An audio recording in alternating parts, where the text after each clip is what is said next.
오늘의 말씀은 민수기 32장 16절에서 17절, 24절, 그리고 요한복음 21장 15절, 17절, 사도행전 2장 14절에서 21절까지 말씀입니다. 먼저 민수기 32장 16절에서 17절, 24절 말씀 보시겠습니다. 제 성경으로는 구약 250페이지입니다. 그들이 모세에게 가까이 나와 이르되 우리가 이곳에 우리 가축을 위하여 우리를 짓고 우리 어린 아이들을 위하여 성읍을 건축하고 이 땅에 언주민이 있으므로 우리 어린 아이들을 그 견고한 성읍에 거주하게 한 후에 우리는 무장하고 이스라엘 자손을 그곳으로 인도하기까지 그들의 앞에서 가고 24절 너희는 어린 아이들을 위하여 성읍을 건축하고 양을 위하여 우리를 지으라. 그리하고 너희의 입이 말한 대로 행하라. 요한복음 21장 15절에서 17절 말씀입니다.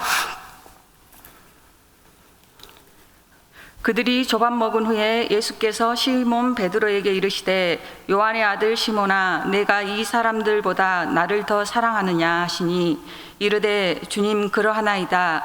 내가 주님을 사랑하는 줄 주님께서 아시나이다.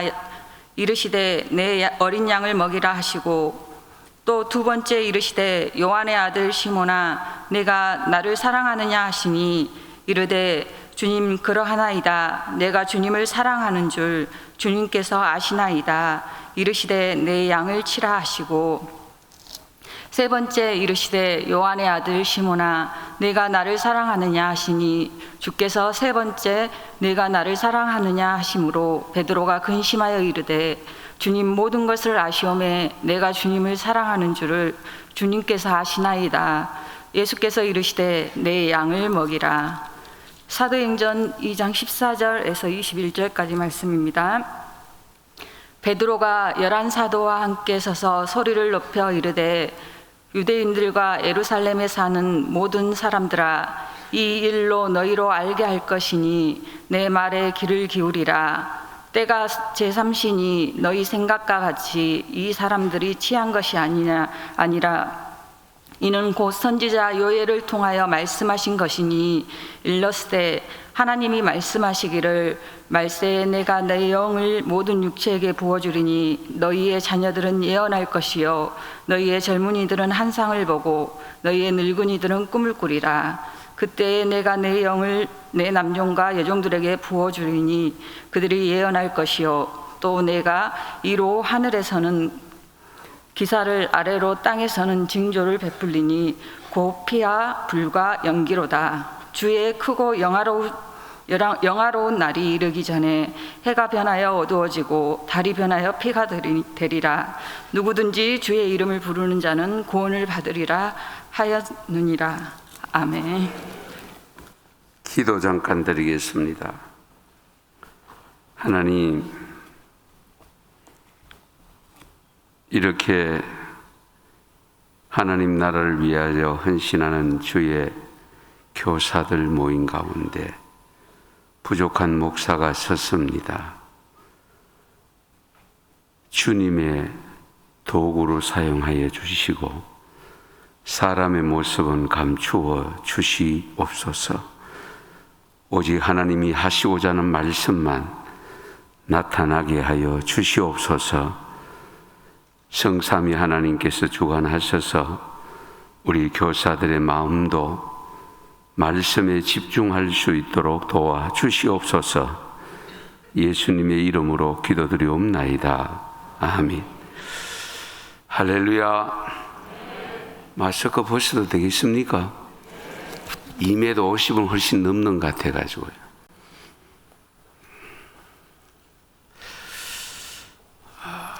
미리 서두에 말씀드리고 싶은 것은 이렇게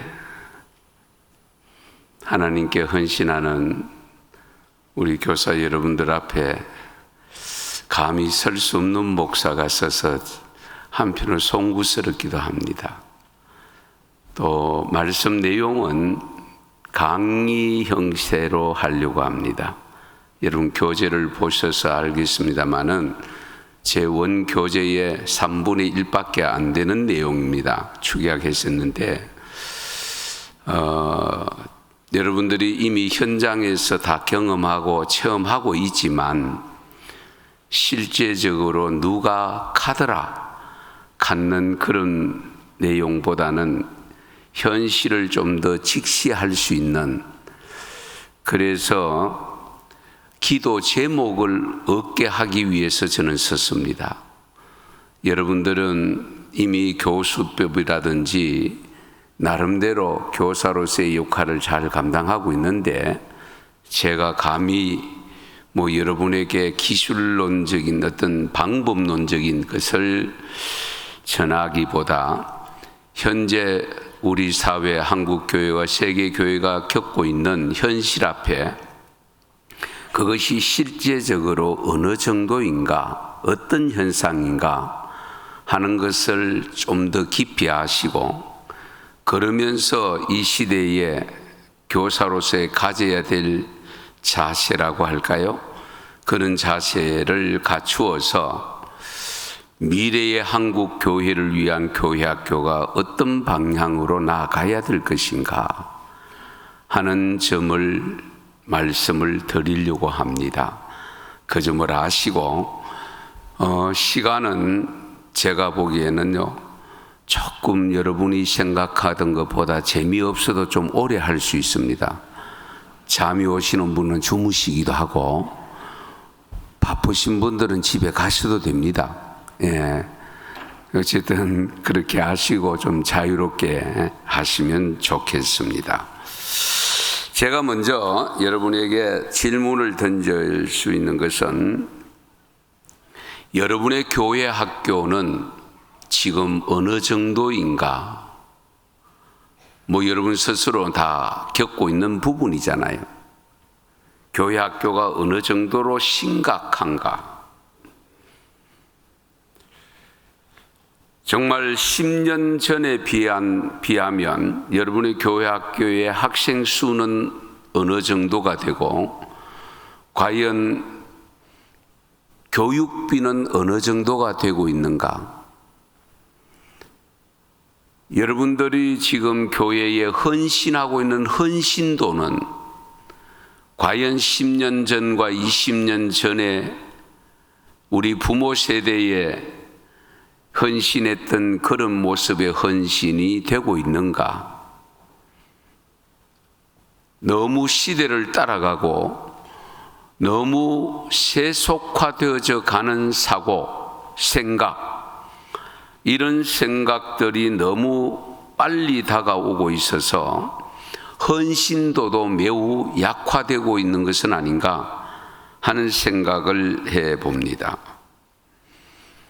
그런데요, 여러분 잘 아시는 대로 교회가 지금 성도들이 줄어들고 있는 것도 현실이고, 거기에 교회 학교 학생 수에 줄어드는 것은 더 급격한 현상이고, 거기에 때맞춰 대한민국이 인구 감소가 시작되었다는 사실 앞에 초등학교가 없어지고 중고등학교가 없어져가는 이런 현실 앞에 놓인 교회 학교는 당연히 줄어들 수밖에 없지 않느냐, 이런 질문을 우리가 스스로 하고 있습니다.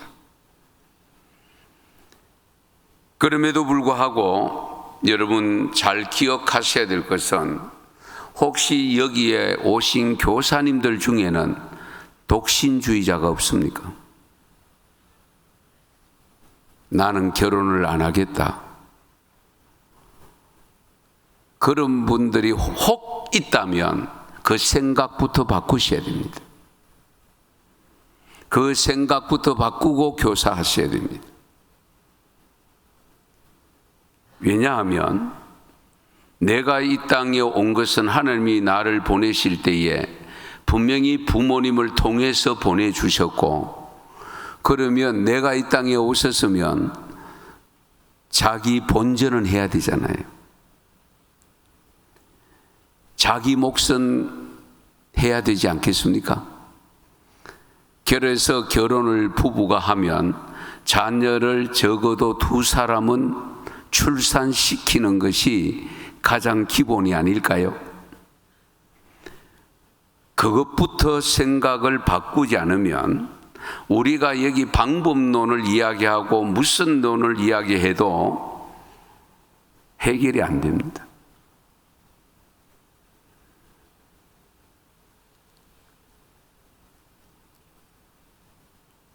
우리 출산율 1.19명 2013년도에 발표한 자료인데요. 그 통계로 했을 때에 2222년이 되면 200년이 지나면 얼마 남느냐? 우리 대한민국 인구가 220만 명 남는다고 합니다. 200년 지나면.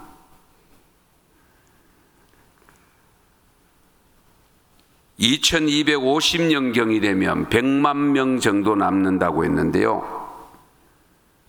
어쨌든 지금 출산율이 지금 1.19명을 생각했을 때 그런데 지난해 11월 달에 발표한 우리나라 출산율이 0.79명입니다.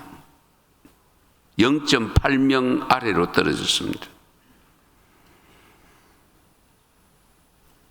그런데 영국의 옥스퍼드 인구문제연구소 데이비드 콜먼 교수가 2006년에 발표한 자료에 의하면 세계에서 가장 먼저 없어지는 나라가 대한민국이라고 공식적으로 발표를 했습니다. 그때의 출산율 기준이 1.1명이었습니다. 1.1명일 때에 대한민국이 2305년 정도 되면 인구 5만 명이 조금 더 남는다고 발표했다가 15년 만에 그 발표는 철수를 했습니다. 거두어들였습니다. 그러나 현재 우리 대한민국의 출산율을 감안하면 대한민국이 없어지는 연도가 더 빨리 다가올 수 있습니다. 그런 가운데서 우리가 교회 학교, 하나님 나라를 땅끝까지 이르러 되게 하고 그거를 위해서 교회 학교가 잘 되어야 된다는 것을 기억하면서 어쨌든 하나님이 주신 사명감을 가지고 목사는 목회를 하고 우리 교사들은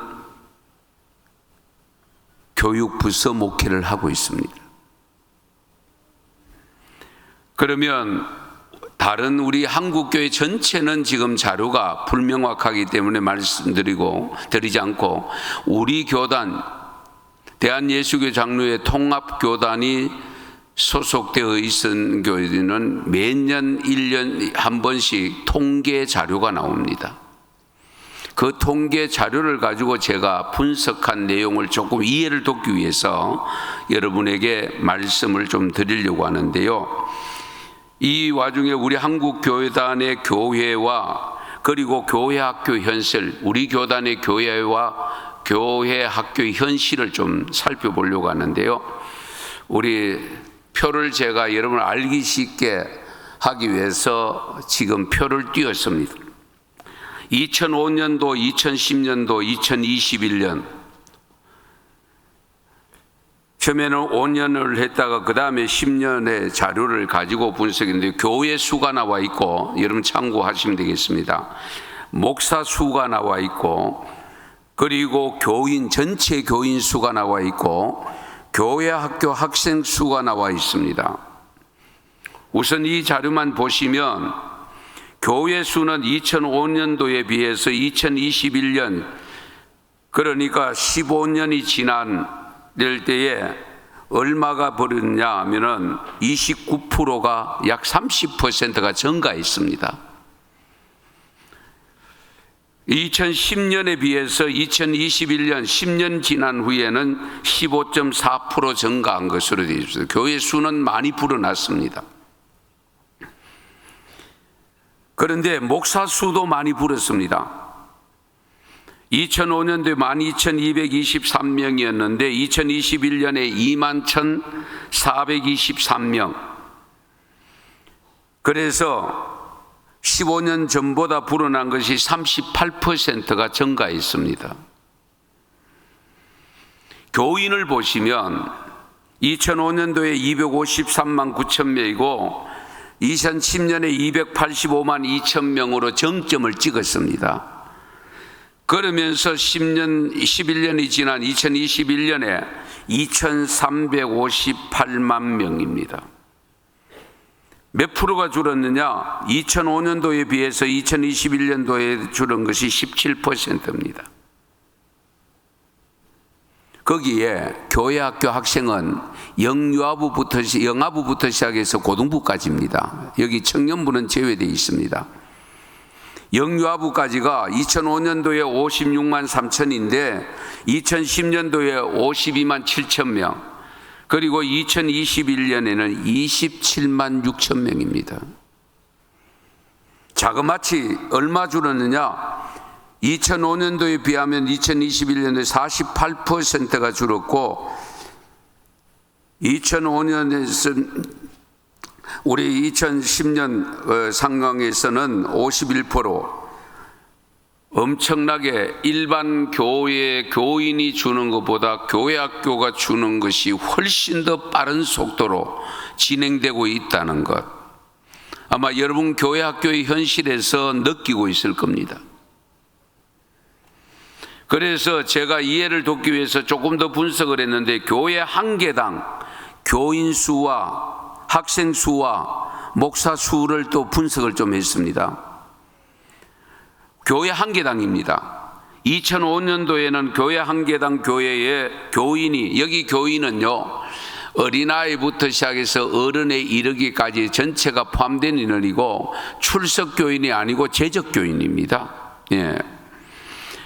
여기에서 2005년도에 348명, 2010년 349명, 5년 사이에 하나도 안 줄었죠.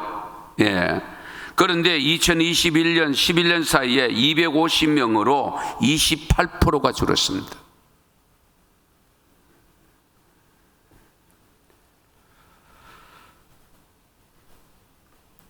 그런 의미에서 학생들 수도 한 개 교회당 2005년도에 77명, 2010년 64명, 2021년에 29명입니다. 63%, 55% 줄었습니다. 그리고 목사 1인당 교인을 제가 분석을 했습니다. 목사 1인당 교인. 과연 지금 신학교를 정원하고 신학생 숫자를 늘려서 목사를 계속 배출해야 될 것인가? 2005년도에 교회 목사 1인당 교인이 207명. 그런데 2021년에는 110명입니다.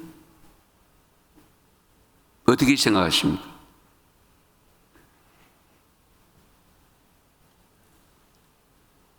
거의 절반 가까이 줄었습니다. 목사 1인당 학생 수도 거기 숫자 그대로입니다. 그런데 준 것을 비율로 하면 72%, 60% 줄은 걸로 되어 있습니다. 이런 현실 속에서 우리 기독교 교육학자였던 피서트라는 분이 이런 경고를 냈는데, 어떤 경고냐면 주일학교는 죽어가고 있다. 이미 죽었다. 이를 장사 지내고 새롭게 출발하자. 이미 장례식 조사가 여러 해 동안 낭독되어 왔다. 이렇게 표현했습니다. 그래서 2012년도에 우리 총회교육자원부가 보고한 자료 내용 분석이 또 조금인데 이해를 돕기 위해서 하겠습니다. 우리 교단 교회학교 각종 통계 및 간략한 분석인데요, 이 피터스가 주장한 교회학교 사망 선고가 결코 과장이 아니라는 사실을 뒷받침해 주는 분석이 나왔는데, 2012년도에 우리 교당 교회가 8,383개였습니다. 그런데 조금 전에 보셨습니다마는 2020년도에는 9,341개거든요. 그런데 이 교회들 중에 고등부가 없는 교회가 48%, 중등부가 없는 교회가 47%,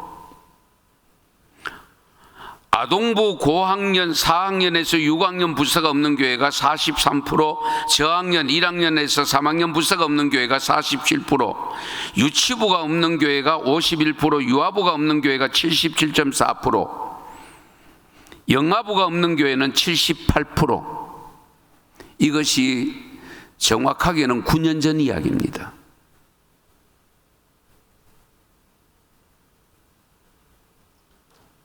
지금은 더욱더 심화되어 있다고 볼 수밖에 없습니다.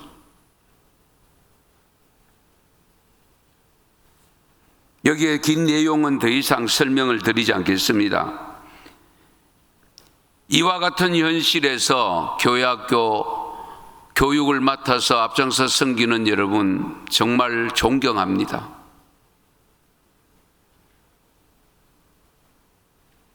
그러면 전도 대상을 누구로 삼아야 될 것인가?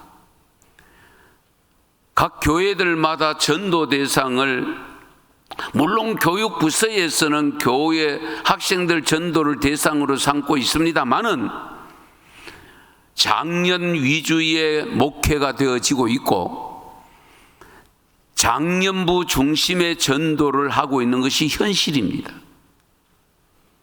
여러분 교회는 안 그렇습니까?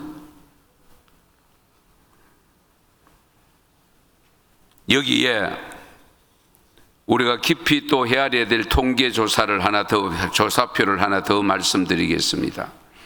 표 보여주실까요? 예, 이 표 말고요. 다음 표. 신앙생활 시작 시점을 밝힌 참고 자료가 있는데요. 예.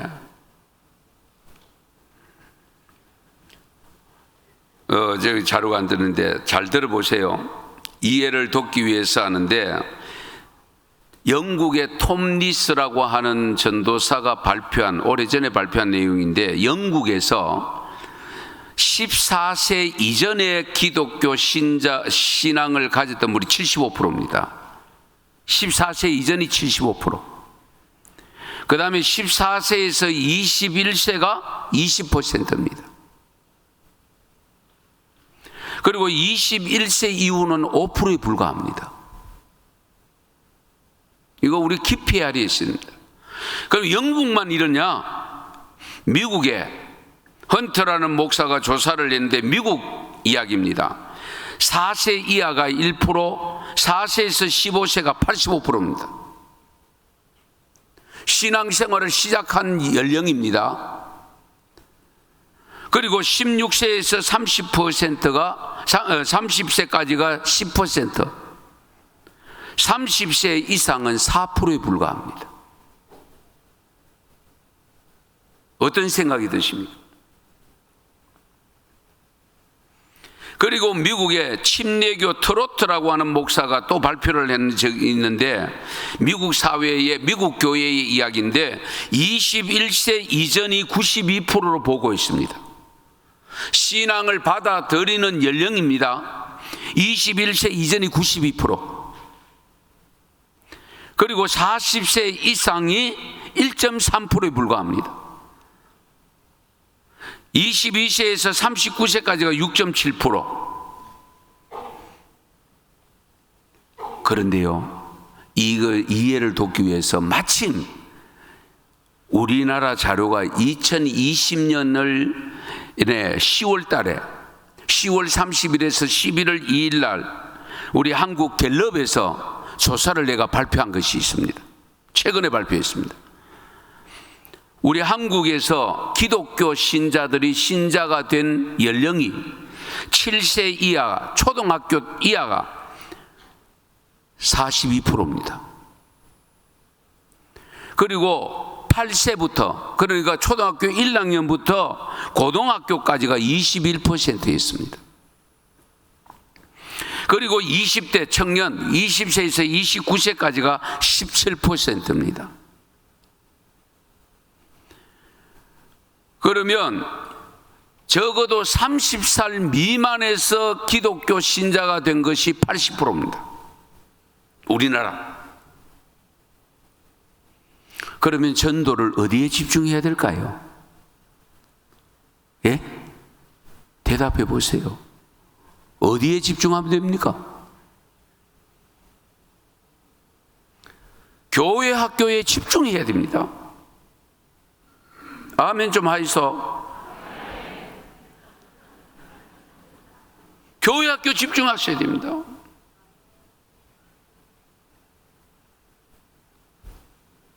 (20세) 미만이 63%입니다. 30세 미만이 80%입니다.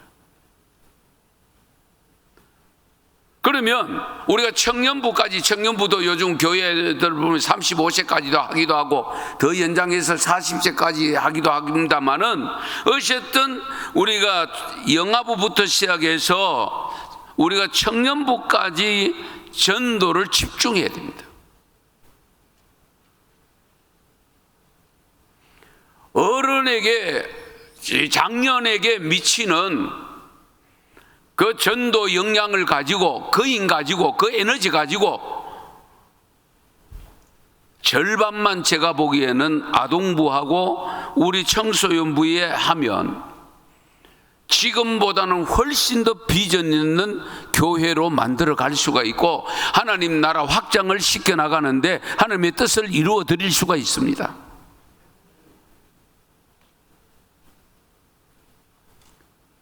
이 점을 우리가 깊이 헤아려야 되는데요. 그런데 저 목사지만은 저도 목사로서 이 자료들을 분석하기 전까지는 어른 중심의 목회를 한 것이 현실입니다. 그리고 노인들이 많아짐으로 인해서 경로대학이라는 것을 가지고 노인 목회하는 것도 현실입니다. 그런데 앞에서 자료를 보셨지만은 교회 학교 줄어드는 비율을 감안하면 우리 교회들마다 목사가 정신 차려야 되겠고, 교회 앞장서 섬기는 당회가 정신 차리고, 총회도 정신을 차려야 됩니다. 한 번씩 해마다 부서가 바뀌는데 교회 표가 바뀌잖아요. 표 바뀌가 뭐 그것이 열매가 있습니까? 솔직히. 다음 세대 살리기 운동 적어도 10년 앞을 내다보고 20년을 내다보고 해야 됩니다. 그런데 한 해 조금 하다가 추워버려요. 300만 전도 운동, 그 5년 10년 정도 이렇게 예상하고 길게 했지만은 300만까지 채우지는 못했다고 조금 전에 보시면 2010년도에 맥시멈으로 282만 됐습니다.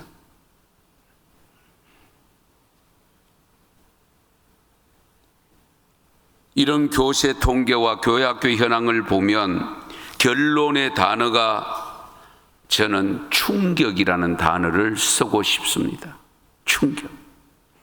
충격적입니다. 이런 현실에서 다음 세대에 관심을 갖지 않으면 앞으로 어떻게 될 것인가? 강 건너 불 보듯 뻔하지 않겠습니까?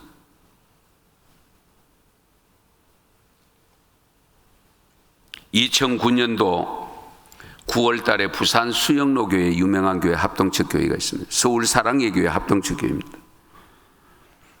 이 두 교회가 영국의 가정사역자 대표로 있는 홈워드라고 하는 분 대표 짐 번저라는 목사님이 이 두 개의 초청을 받고 와서 강의를 하고 한국을 떠나면서 유명한 말을 남긴 것을 저는 기억하고 있습니다.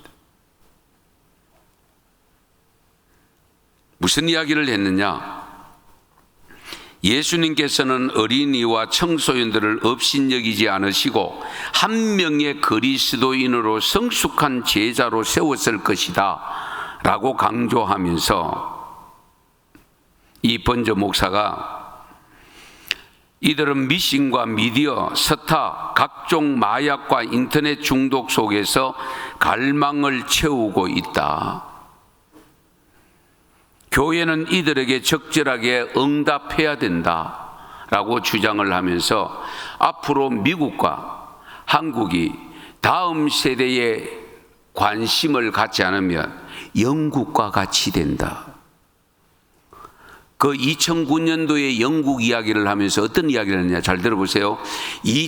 1945년도에 영국 기독교인이 75%였대요. 1904 우리 해방되던 해에 영국은 기독교인이 75%였대요. 그런데 그 2009년도 당시에 영국 교회 교인이 몇 %냐? 6%라고 했습니다. 45년에 75%가 반세기가 지나고 60년이 지났을 때에 6%밖에 남지 않았다고 했습니다. 그 6%밖에 남지 않은 영국이 지금이 어떻습니까? 동성애, 이슬람 판을 치고 있잖아요.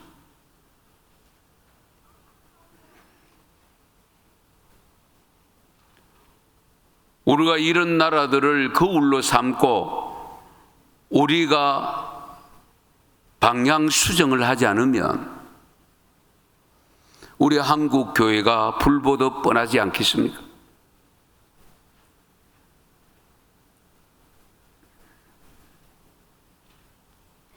교회 지도자들이 이런 심각한 위기의식을 느끼지 못한다면, 대처하지 못하면 하나님도 대한민국을 어떻게 하실까 궁금하지 않습니까? 하나님이 어떻게 하실까?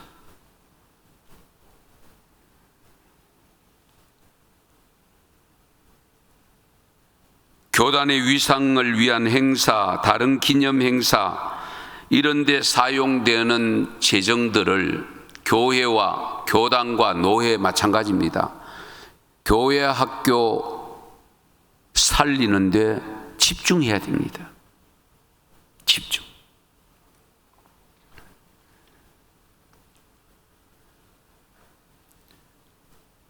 그러면서 여러분, 우리 한국 교회 교회학교 교육비는 얼마가 될까? 조금 제가 좀 이상하게 이 자료까지 분석을 했습니다. 그런 거 별로 신경 안 쓰지요? 여기 오신 분들, 부장님들, 장로님들 계시면 여러분이 교회학교 예산과 교회 학생 1인당 교육비가 얼마인지 좀 한번 계산을 해보시면 좋겠습니다. 그 분석한 자료에 의하면 2001년도 이 분석은 제가 제외하고 시간 관계상 2010년도 지역별 노예별 교육비 현황을 제가 분석했는데 총에서 나온 자료가 있었는데 최근 자료를 제가 입수하지 못해서 분석을 못했습니다. 2010년도 자료입니다. 2010년도 전국 평균 1인당 교육비가 잘 들으세요. 15만 5천 원입니다. 1년 예산입니다. 1년에 교회 학교 학생 1인당 교육비가 15만 5천 원. 참고로 2001년도에는 얼마였느냐 하면 8만 4천 원이었습니다. 약 배로 뛰었죠. 배가 조금 덜 된다마는. 그런데요, 이 내용을 보면은, 이 내용도 제가 간략하게 좀 줄여서 말씀드릴게요. 노예별로도 제가 분석을 했는데, 어쨌든 2010년도 학생 1인당 교육비가 15만 5천 원인데 가장 높은 노예가 서울 강남 노예가 41만 6천 원으로 나타났습니다. 제가 노예별로 분석을 했는데 교회별 분석은 할 수가 없고, 그런데 제일 낮은 노예가 어디였냐면은 목포동 노예였습니다. 목포동 노예가 3만 8천 원이었습니다. 서울 강남 노예는 41만 6천 원, 목포동 노예는 3만 8천 원이었습니다.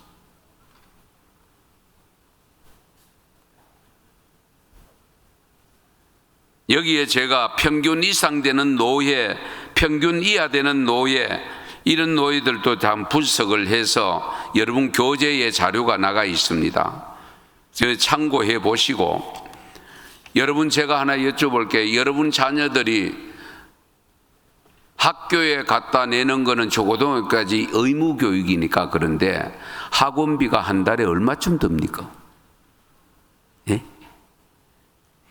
그것과 비교하면 우리 교회 학교 아이들이 1년에 10년 전에 15만 5천 원, 많이 올랐다 할지라도 배로 올랐다고 할지라도 30만 원 정도 봅니다만, 여러분들의 한 달에 학원비 학생들에게, 자녀들에게 지출되는 비용을 생각하면 교회 학교 예산, 제가 볼 때는 그냥 명목상 있는 예산입니다. 그러면 또 하는 말들이 있습니다. 전도를, 교회 학교를 뭐 꼭 돈으로 해야 됩니까? 이런 질문들, 돈으로 해야 됩니까? 군성교도 제가 좀 담당을 하고 있는 목사인데요, 군성교도 지금 다른 종교에 다 밀립니다. 내 기독교는 초코파이 주고, 그러다가 조금 이제 정강에서 햄버거까지 갔는데 다른 데는 피자를 갖다 줍니다. 대순진리회학까지도 지금 또 들어왔잖아요. 군성교회 들어와가지고 이 가톨릭하고 이런 데서 주는 것은요, 기독교가 못 따라가니까 다른 종교에서 오히려 뭘 이렇게 집회를 한다 그러면 거리로 더 많이 가버립니다. 지금은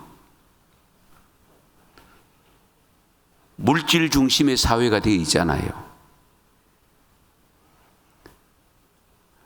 여러분, 돈 갖고 안 한다는 것은 믿음이 있을 때 하는 이야기입니다. 믿음이 생긴 사람들에게 이야기입니다. 아직도 믿음을 갖게 만들어야 될 것에는 우리가 미끼를 던져야 되잖아요. 그렇지 않습니까? 미끼를 던져야죠. 아무쪼록 여러분들을 깊이 헤아리셔야 됩니다. 이런 현실에 빠져 있는 이들에게 무엇을 가르칠 것인가? 무엇을 가르칠 것인가? 이미 여러분 다 알고 있지만은 제가 정리를 했는데, 우선은 교회 교육이라는 것은 예수 신앙을 형성해야 됩니다. 예수 신앙이라는 것은 예수 그리스도를 구주로 믿는 신앙을 형성해야 됩니다. 왜? 예수 이름으로 하지 아니하고는 구원을 얻을 만한 다른 이름을 주신 일이 없기 때문에 그렇습니다. 예수 믿어야 됩니다. 예수를 믿게 해야 됩니다. 우선은 믿음 없는 아이들 회심을 시켜서 만들어야 되죠. 돌아오게 만들어야 되죠. 그 회심되어서 돌아온 아이들은 양육해야 되잖아요. 믿는 아이 더 잘 믿도록 양육해야 됩니다. 그렇게 양육하는 과정 속에서 또 필요한 것이 뭐냐? 치유입니다. 우리가 치유하면 어른들은 대부분 질병이 치료받는 것을 치유라고 하는데, 믿음도 병든 믿음이 있고 곁길로 가는 믿음이 있고, 여러 가지 유형의 믿음이 생기는데 그들을 올바르게 갈 수 있도록 만드는 것도 감당해야 됩니다. 그냥 내버려 두면 안 되죠. 그리고 예수님의 비전을 갖게 만들어야 됩니다. 예수님의 비전. 우리 빌립보서 2장 10절 11절에 보면은 어떤 말씀이 있는가 하니까 모든 무릎을 예수의 이름에 꿇게 하고 모든 입으로 그리스도를 주라 시인하며 영광 돌리도록 하라는 말씀입니다. 어쨌든 배움은 일종의 발견인데요, 예수님을 발견하게 만들고 그리고 진리를 발견하게 만들어서 그것을 발전시켜 나가고 그 길을 발전하게 만들어 가야 되는데, 어쨌든 배움의 최대의 발견은 예수 그리스도를 발견해야 됩니다. 예수 그리스도. 예. 주님을 발견하지 못하면 그거는 헛걸음입니다. 헛된 발걸음입니다. 그래서 예수의 비전을 발견하고서 예수님의 제자로 헌신하도록까지 하는 것이 교사의 사명입니다.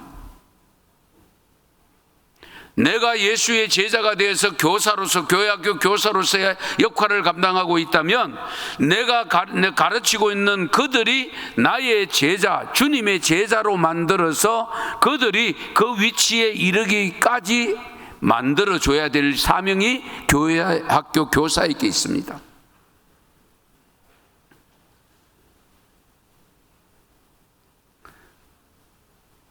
사명을 잃어버린 축복은 축복이 아니고 재앙입니다. 축복은, 진정한 축복이 축복이 되려고 하면 사명 감당함으로 나타나야 됩니다. 사명 감당. 그것이 물질이든 아니면 영예든 아니면 건강이든 어쨌든 여러분들이 스스로가 나가 이것은 하나님으로부터 받은 축복이라고 생각할 때에 그 축복이 사명으로 나타나야 됩니다.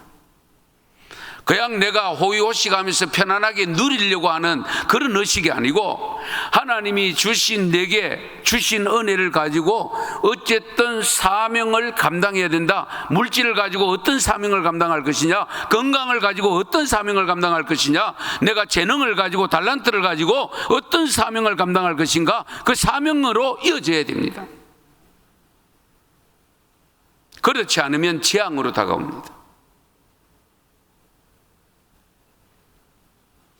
이런 의미에서 가르치는 내용이 분명하다면, 비전이 분명하다면 어떻게 가르칠 것인가, 그것이 항상 우리 교사들의 의문이고 과제지요. 어떻게 가르칠까? 어떻게 가르쳐야 잘 가르쳤다고 할까? 사실은 잘 가르치는 교사가 돼야 되죠. 그렇죠?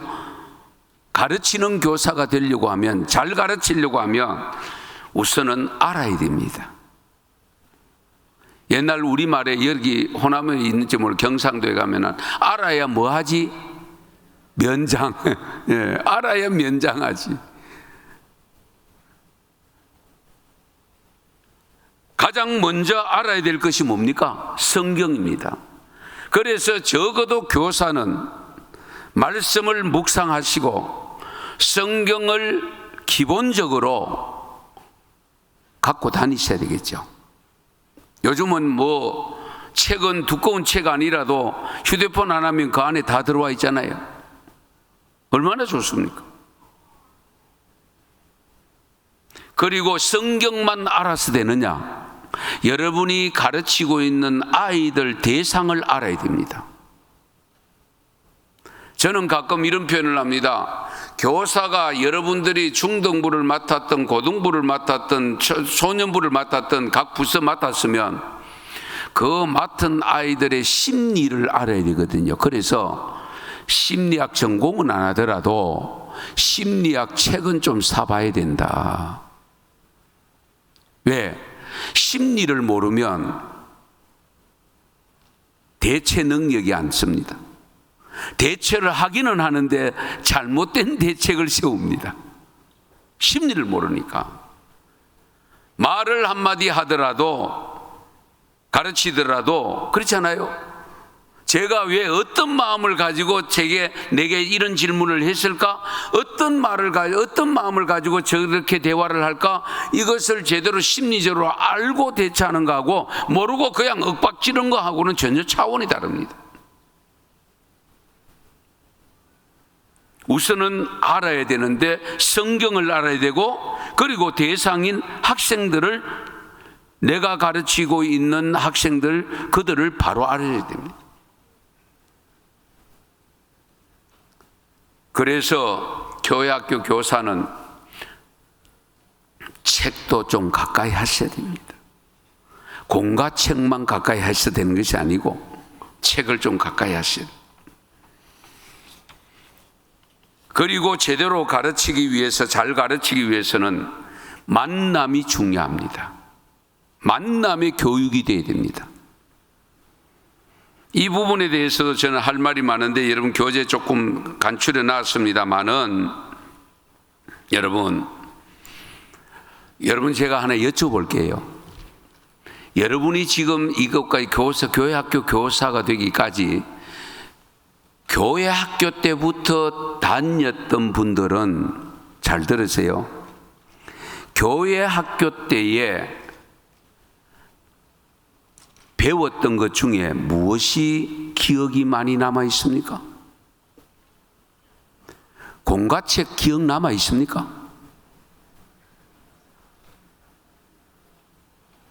저도 모태신앙이거든요.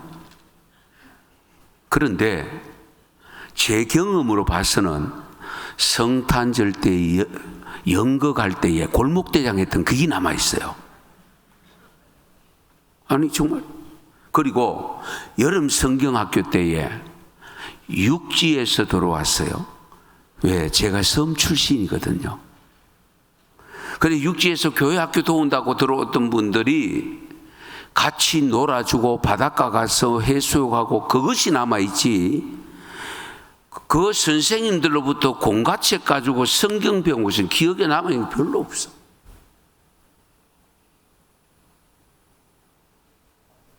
그러면서 옛날에는 성탄절 전야의 새벽에, 성탄절 새벽이 되면 뭘 돌았지요? 새벽송. 요즘 돕니까? 못 돌아요. 아파트 돌려면 방해된다고 안 돼요. 그때에 여러분 한지를, 대나무 만드는 한지를 내가 촉 꽂아가지고 그 불비가 그거 다니다가 바람이 불어가지고 그걸 태우기도 하고, 그런데 그때에 제가 어릴 때에 꼭 저희 어머님이 그 새벽송 오는 분들에게 드릴 선물을 과자든지 뭐 가이드 조금이라도 준비해가 있다가 새벽송 오는 새벽송이 나면 그 다음에 나가서 같이 부르거나, 아니면 방 안에 다 듣고 있다 그 다음에 나가서, 이미 거기에 대원 중에 한 사람은 자루를 메고 다녀. 예. 그러면 거기에 먹을 걸 넣어줘서 기억이 그게 남아있어요. 그래서 여러분들 교사 선생님들 성경 가르침 물론 중요합니다. 왜? 우리가 그런 가르침을 받아서 지금 믿음이 만큼 성장했는데 마치 콩나물 시루에 물 빠지듯이 빠져도 성장은 하잖아요. 그렇죠? 그런 필요한데 만남을 통해서 경험적으로 남아있는 모습을 보여주셔야 됩니다. 여러분들 교회학교 선생님들 많이 거친 분들은 가장 기억에 남는 선생님이 어떤 선생님일까? 풀빵 잘 사준 선생님. 그렇지 않아요? 예. 풀빵 잘 사준 선생님이 기억 남아있어. 예. 그래서 만났을 때에 선생님 집에 초청하든지 아니면 데리고 다니면서 그들에게 경험에 남는 추억거리를 만들어 주셔야 됩니다. 잘 생각하십니다.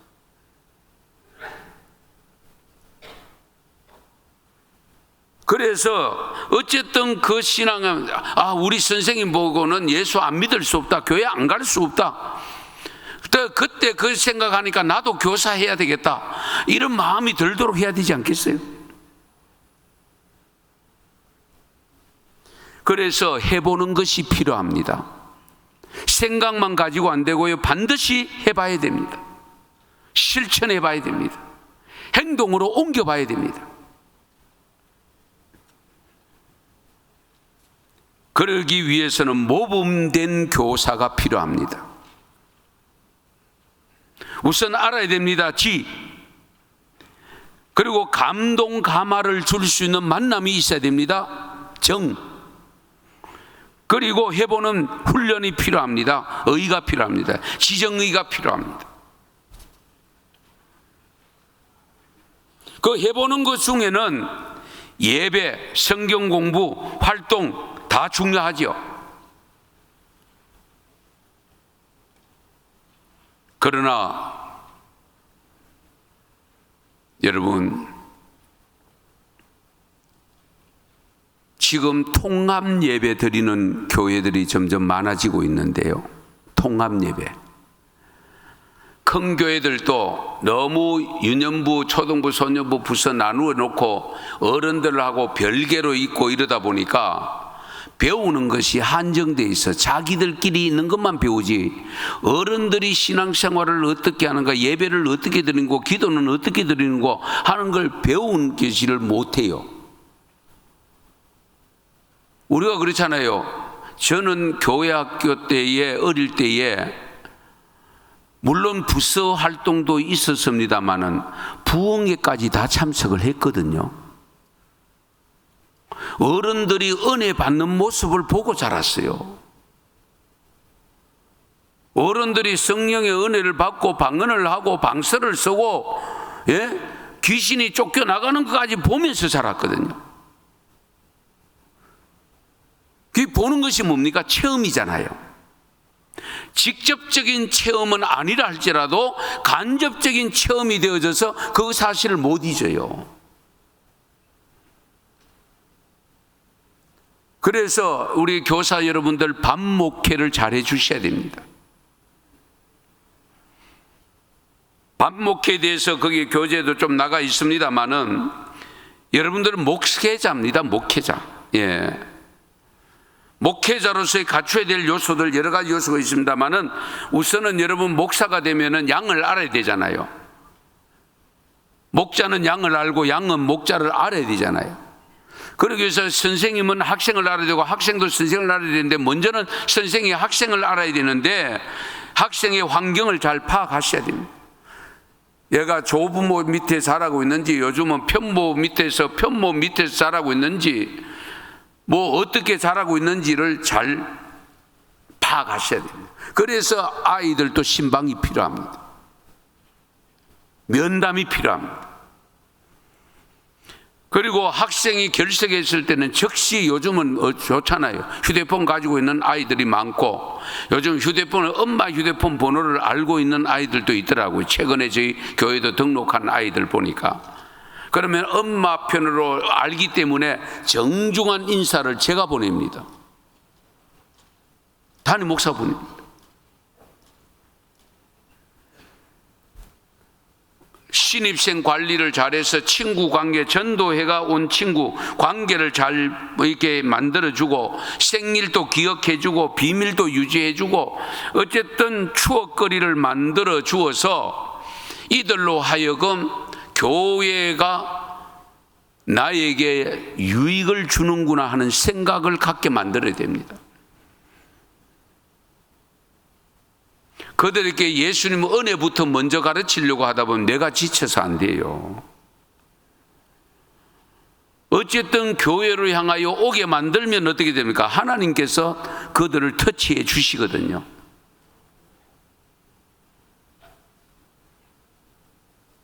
그런 의미에서 여러분들이 이 예배 환경 꼭 반부와 부서별로만 아니고 어른들과 함께 모이는 것을 제가 강조했는데, 제가 예를 하나 들게요. 저희 교회가 사실은 지금 제가 개척해서 지금 한 5년 다 돼 가는데요.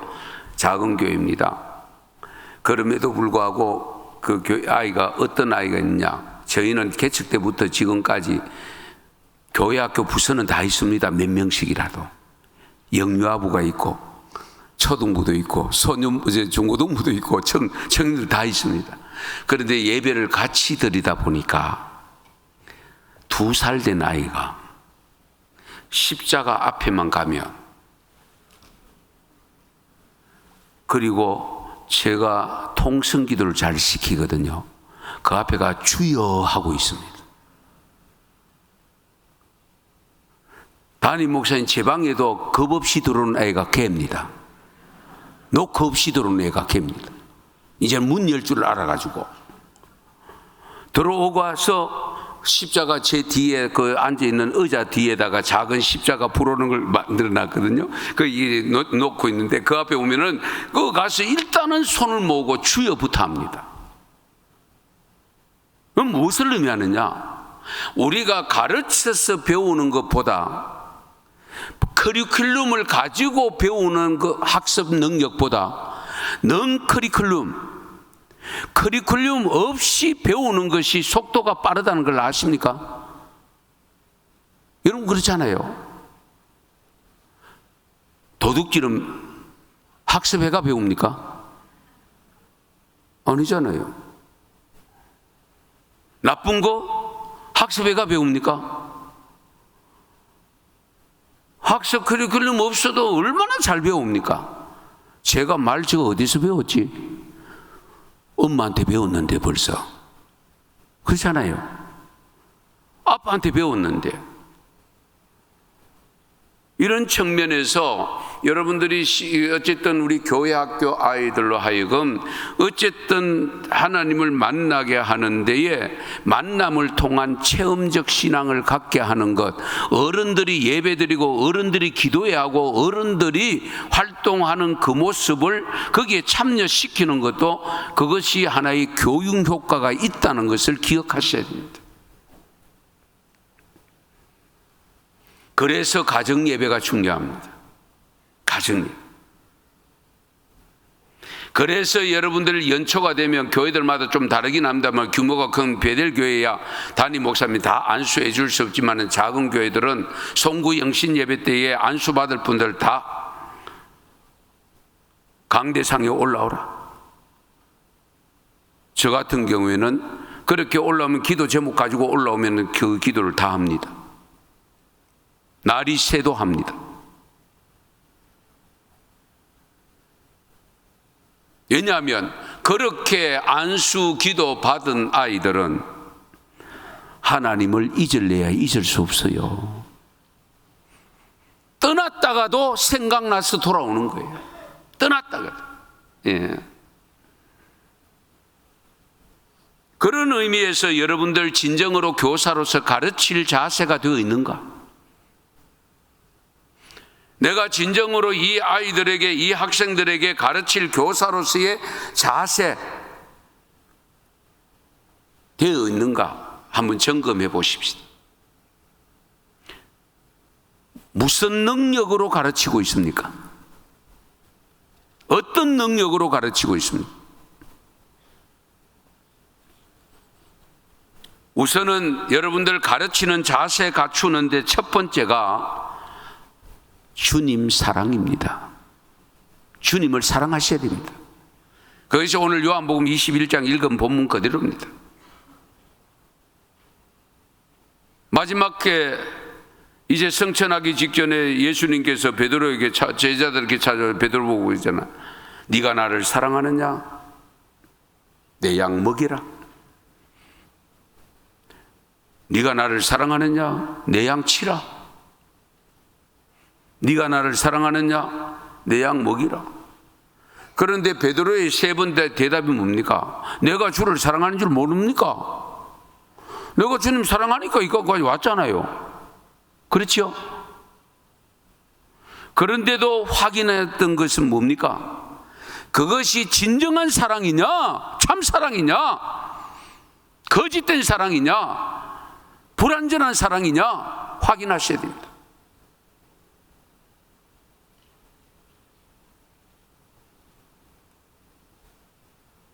베드로가 용감하기로 유명하지 않습니까?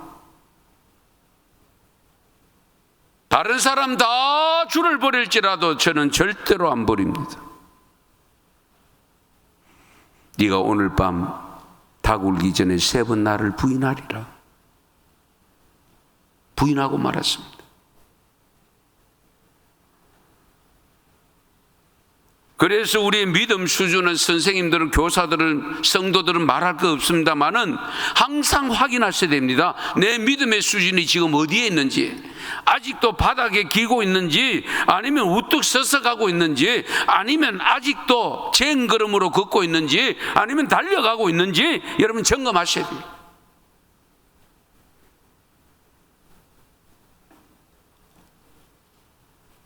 주님을 뜨겁게 사랑하시기 바랍니다. 사랑하지 않고 어떻게 주님이 사랑하는 그 아이들을 사랑할 수 있겠습니까? 주님의 사랑이 내 가슴 속에 들어와 있어야 그 가슴을 열고 그 아이들을 품고 가야 되는데, 그리고 여러분들이 무장해야 될 것이 영적인 무장입니다. 영적인 무장. 성령의 도우심을 받으셔야 됩니다. 내가 아는 지식만 가지고 안 됩니다. 반드시 성령의 능력을 받으셔야 됩니다. 여기는 뭐 교사 여러분뿐만 아닙니다. 앞장서 있는 목사가 더더욱 그렇습니다. 이 부분에 대해서는 여러분 이해를 돕기 위해서 좀 더 말씀을 드리겠습니다. 간증 이야기를 좀 하겠습니다. 베드로 우선 보십시다. 예수님께서 부활하고 성천하시기 전에 제자들에게 일러주신 마지막 메시지 중에 하나가 뭡나? 야, 내가 가면 걱정하지 말아라. 내가 가면 보혜사 영을 보내준다. 내가 있을 때보다 내가 가고 난 다음에 보혜사 영이 임하면 너희들이 훨씬 더 낫죠. 왜? 육신의 몸을 입고 오신 예수님은 시공의 제한을 그래도 받았잖아요. 그러나 영으로 오면 시공의 제한이 없잖아요. 언제든지 누구에게든지 동시다발적으로 역사하실 수가 있잖아요. 그런데 너희들 절대로 내가 보내는 성령을 받기 전까지는 이 예루살렘 성을 떠나지 말아라. 그 말씀을 들었기 때문에 제자들과 함께 마가다락방에 모여서 기도한 사람이 몇 명입니까? 몇 분이죠? 120여 명 되잖아요. 하루 기도했습니까? 최소한 일주일 기도했습니다. 오순절 날에 성령이 임했죠. 오순절이 언제입니까? 6월절 지난 7주가 지난 다음 날이 오순절입니다. 예수님이 6월절 전날 밤에 잡혔습니다. 신문 받고 갇혔습니다. 3일 만에 죽었습니다. 3일 만에 부활했습니다. 부활해서 40일 계셨잖아요. 그렇죠? 그러면 43일 빼면 일주일이잖아요. 일주일 지났는데 오순절 날이 온 겁니다. 일주일 동안 매일같이 모여서 기도했습니다. 왜? 성령 받기 전까지는 너희들이 이 성을 떠나면 안 된다고 했으니까. 그때에 성령 받고 베드로가 설교했을 때에 3,000명 회개합니다. 여러 가지 이적과 기적의 역사를 일으킵니다.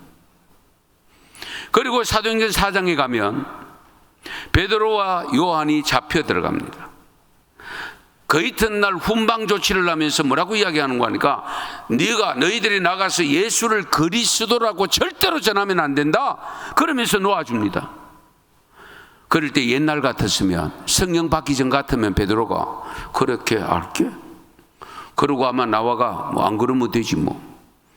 그랬을지도 모르는데 사도행전 4장을 읽어보시면 그 자리에서 이렇게 말합니다. 우리가 너희 말 듣는 것이 옳으냐 하나님 말씀 듣는 것이 옳으냐 판단해봐라. 그러나 보고 들은 것을 말하지 아니할 수 없느니라. 할렐루야. 그 용기가 어디서 왔느냐? 성령에서 온 거예요. 성령 받기 전에는 그렇게 호언장담했던 베드로가 소녀 앞에서, 계집종 앞에서도 부인했잖아요. 주님을 저주하면서까지 부정했잖아요. 그래서 성령이 중요하다는 거예요. 성령 받아요. 여러분, 저는 성령 체험을 초등학교 졸업 맞고 중학교 다니는 그 시절에 제가 울릉도 섬 출신입니다. 미리 말씀드리는 거죠. 여러분, 전국에서 시군 중에서 기독교 신자율이 가장 높은 군이 어느 군인지 아세요? 장로님 아세요? 신안군입니다. 그 공식적으로 발표된 것이 2001년도인데요. 그게 그때 35%입니다. 두 번째가 울릉도입니다. 32%에 있습니다. 30% 넘는 데가 과천, 그리고 익산, 김제, 군산, 강화도 7개 시군이었습니다.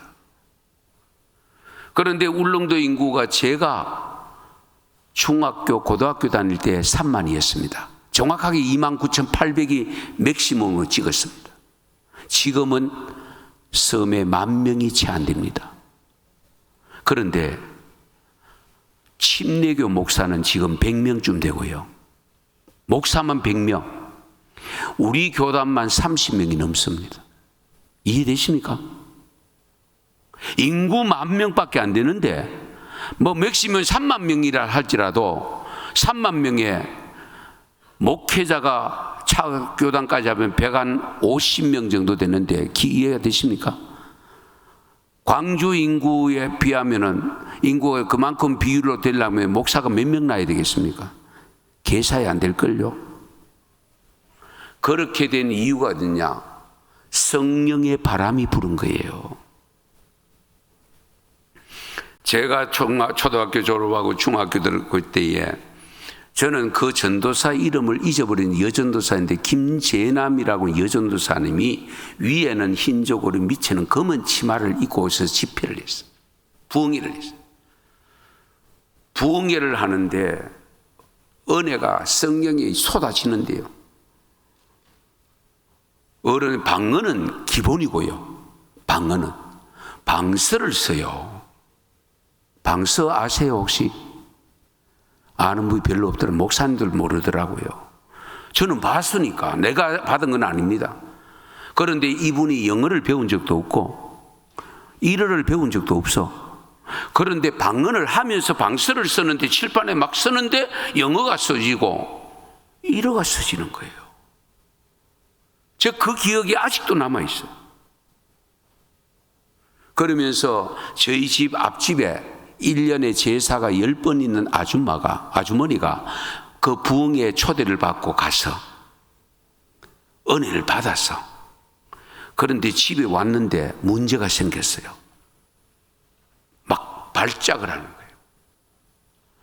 그러니까 그 부흥 강사 여전도사님이 그 집까지 왔어요.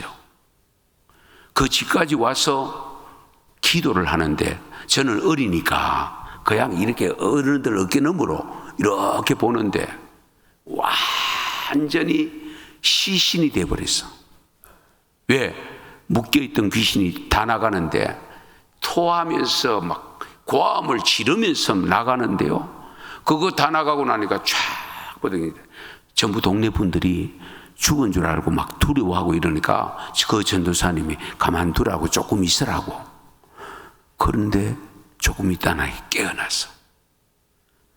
그 자녀손들이 아들들이 다 큰 아들들을 있고 이러는데 그 아들들이 다 예수 다 믿어요. 할렐루야. 그렇게 했는데 그 여전도사님이 몇 년 사이에 울릉도 교회에 그 당시에 교회가 몇 개 있는지를 정확하게 모릅니다. 그 교회에 부흥 집회를 거의 다 했어요. 그래서 제가 어리지만은 중학교 다닐 때지만은 십리길을 걸어서 은혜를 받으러 다녔어요. 십리길을 걸어서. 그때의 성령의 바람이 불어서 지금 50대, 60대 되는 목사가 인구 10,000명밖에 현재 안 되는데 백수십 명이 된다는 것. 그래서 제가 모 방송국에다가 기독교 방송국에다가 이 이야기를 해서 다큐로 지금 아마 촬영을 하려고 준비 중에 있습니다. 울릉도 가보신 분 있지요? 예. 제가 볼 땐 사계절이 다 좋습니다.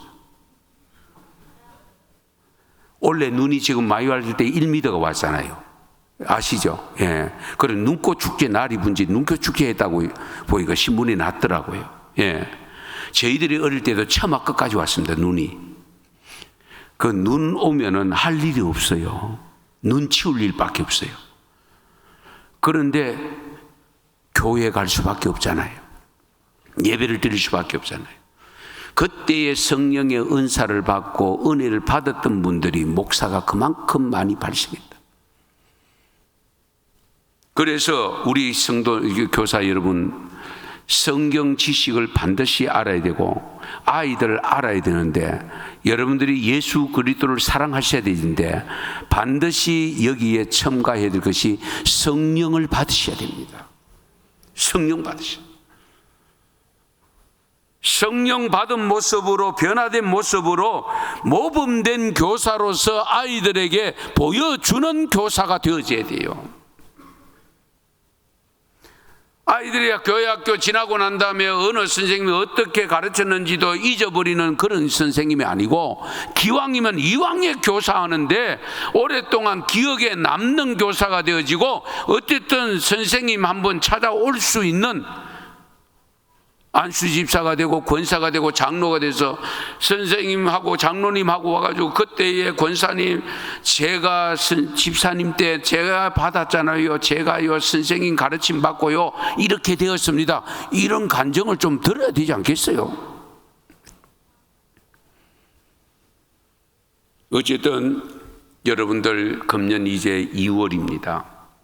이제 시작입니다. 한 달밖에 지나지 않았습니다.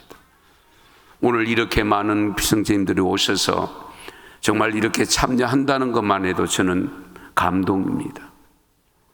그런데 여러분, 기왕에 교사하는 것, 오늘 주신 말씀들을 기억하면서 성령 받아서 하기를 저는 간절히 정말 소망합니다. 간절히 소망합니다. 성령의 능력을 받아서 내가 변화된 모습을 먼저 자녀들에게 보여주고요, 그 다음에 학생들을 보여줘야 되는데, 여기서 부모, 자녀들 다 있잖아요. 잘 들으세요. 최근에 우리 또 기독교 연구기관에서 조사해서 발표한 내용이 하나 있는데, 그 내용 중에 하나 소개하면, 아이들이 신앙생활에 가장 영향력을 많이 받는 사람이 누구냐? 엄마, 어머니. 두 번째가 아버지입니다. 교회, 학교, 교사 영향력은 좀 적어요. 제가 말씀은 안 드릴게요. 그래도 실망해가 또 교사 안 할까 싶어서. 네. 그런데 비대면 3년 동안 있으면서 가정교사가 중요하다는 것을 지금 자리매김하고 있잖아요. 부모님은 교회, 학교, 가정교사입니다. 잘 들으세요.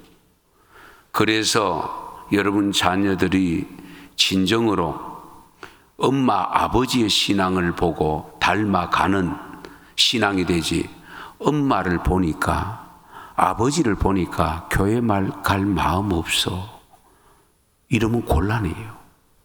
예. 선생님들이 솔직히 아이들 보는 앞에서 좋은 영향이든 나쁜 영향이든 끼치는 것은 일주일에 1시간밖에 없어요. 그렇잖아요. 시간수로 따지면. 그런데 엄마, 아버지는 같이 동고동락을 하고 있잖아요. 그래서 지금 최근에 또 어떤 일이 있었냐면, 어떤 이야기가 있는가 하면은 부모 교육을 해야 된다. 교회 학교 자녀를 둔 부모 교육을 교회가 집중해야 된다는 것이 여론조사에서, 의식조사에서 70% 넘게 나와 있습니다. 여기 교회학교 총무님이 내일 오시죠.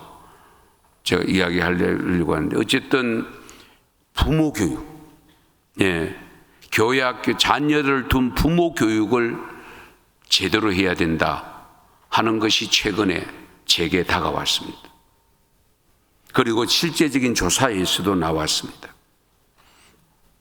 그러면 이제 결론적으로 제가 말씀드릴게요. 주님으로부터 사랑받은 것을 여러분 스스로 확신하고 있습니까? 주님을 뜨겁게 사랑하고 계십니까? 주님의 사랑을 실천할 능력은 갖추고 있습니까? 그게 남의 소리가 정리해요. 학생들의 영혼은 사랑하시죠? 기도는 어느 정도 하고 계십니까? 기도. 그리고 나는 성령 과연 충만한가? 점검하셔야 됩니다. 2008년도 미국 시카고의 휘튼 칼리지에서 열린 제7차 한인 세계 선교 대회가 있었는데, 그때 더거 버드셀이라고 하는 분이 뭐라고 이야기했는가 하니까, 이 총재가 됐는데, 그때에 이분이 강의한 내용 중에 그 당시에 첫 번째 주장이 뭐냐면은 21세기 최대 과제는 이슬람 확장을 저지하는 것이고, 잘 들으세요.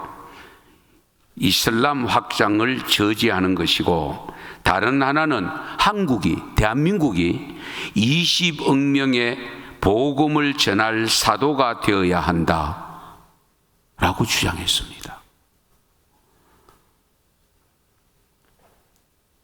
앞으로의 세계교회가 정말 관심을 가지고 해야 될 것은 이 21세기의 과제가 이슬람 확장을 저지하는 일. 우리나라도 지금 이슬람 사원 건축 문제를 놓고 지금 야단이잖아요. 지금 엄청나게 파고들고 있습니다. 거기다가 한국이 20억 명에게 복음을 전할 사도가 되어야 된다 라고 주장하면서 강조한 마지막 메시지가 다음 세대에 관한 것입니다. 그래서 이 더거 버드셀이 선교는 아무리 강조해도 지나치지 않는다. 그런데 어린이들을 하나님께로 인도하지 않고는 기독교의 미래가 없다. 미래가 없다라고 했습니다. 희미한 것도 아닙니다. 약화될 것이다 아닙니다. 미래가 없다라고 잘라 말하고 있습니다. 그런 의미에서 보면 교사 여러분들이야말로 앞으로 교회가, 한국 교회가 우선 든든히 서가는데 이 역할과 이 20여 명에게 복음을 전해야 될 사도들을 길러내는데 앞장서 있음을 믿으시기 바랍니다. 우리가 이 믿음 가지고 정말로 주님의 나라를 위해서 헌신해야 될 텐데, 방법론 가지고 안 됩니다. 다시 마지막 강조합니다. 대한민국이 다시 성령을 받으셔야 됩니다. 왜냐하면 마지막 때에 하나님께서 뭐라고 하셨습니까? 남녀 종들에게 하나님의 영을 부어주신다고 했고, 젊은이가 꿈을 꾸고 늙은이가 비전을 보고 놀라운 역사가 일어날 것이라고 분명히 말씀하고 있잖아요. 그런 놀라운 역사가 일어나야 되지 않겠습니까? 마지막 중국 이야기 하나 하고 마칠게요. 중국 선교를 제가 한 20년 전에부터 했습니다. 위에 장춘하고 심양하고 그 중간 지점에 반석시라고 하는 중소도시가 있습니다. 그 시 위주로 해서 대구에 있는 우리 교단의 여러 개 교회가 연합으로 해서 복음을 전하고 있는데 조선족을 대상으로 했습니다. 조선족 있는 데 가면 꼭 한족이 있습니다. 여러분 가보신 분들은 알 겁니다.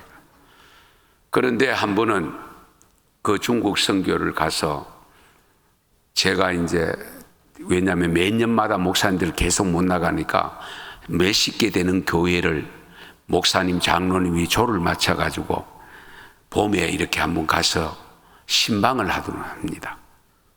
전체를 신방하고 와서 그 교회들, 파송한 교회들 이렇게 보고를 해주는데 한 번은 제가 갔는데 저희가 그 중국 그 원주민 교회, 중국 한족 교회를 돕고 있는 지역이 있었는데 거기에 중국은 여러분 가보시면 아직도 목사가 귀하기 때문에 대부분 집사들이 설교를 하고 예배를 인도합니다.